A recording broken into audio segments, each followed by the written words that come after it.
how do you think Tagore fits in Hindutva and our modern understanding? Because in my, the way I look at it, we have really done a great disservice to Tagore and to ourselves by not spreading him across the country. Every child should be reading his poetry, his stories, his essays, hopefully in the original Bengali if possible, because there's a lot of beauty and truth there. Because you have brought art into Hindutva now, and that is a very unique way of approaching Hindutva. Now, when you look at the history of the term Hindutva, Tagore used the word Hindutva decades before Veer Savarkar.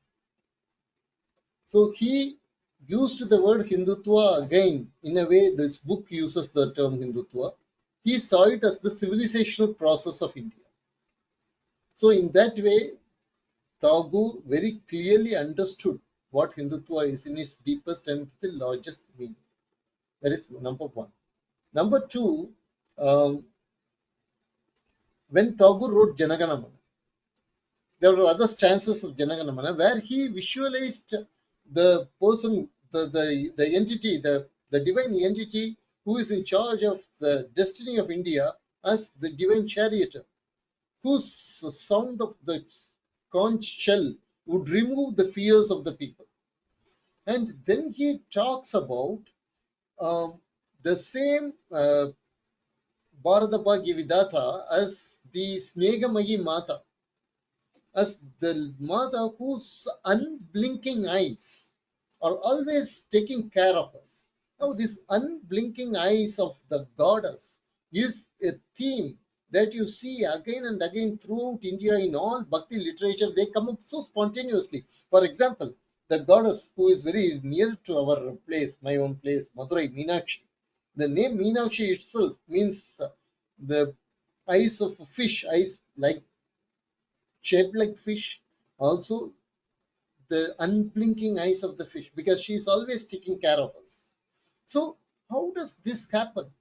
If Tagore was just a poet in the ordinary sense of the term, and I don't think poets are just ordinary people, a poet by very nature expresses a transcendental truth through his words, and that is how a poet becomes a kavi. And Gurudev Rabindranath Tagore is definitely he was one of the kavis. In the same Vedic tradition, he was one of the kavis. We have to accept that, we have to understand that. And then when you look at the way he visualized Bharat Mata, not as a symbol of nation state in the Western way of looking at it, and he was against that. He called that some kind of idolatry of nationalism. But he saw Bharat Mata as the embodiment of the divine. Both the charioteer and the Snegamayi Mata, both related together.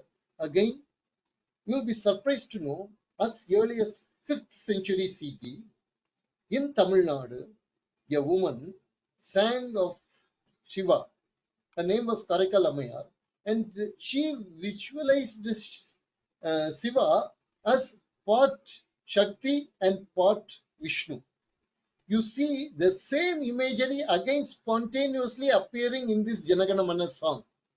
So this to me is a very good example for what I call the manifestation of Hindutva. So Hindutva manifested itself through Tagore. That is how I see Tagore's poetry. And in this book, these are the two contexts in which I bring Tagore. Tagore was the first person to understand, to call Hindutva as a national process. That is number one. Number two, he was able to spontaneously bring out the civilizational spirituality of India. These two aspects. That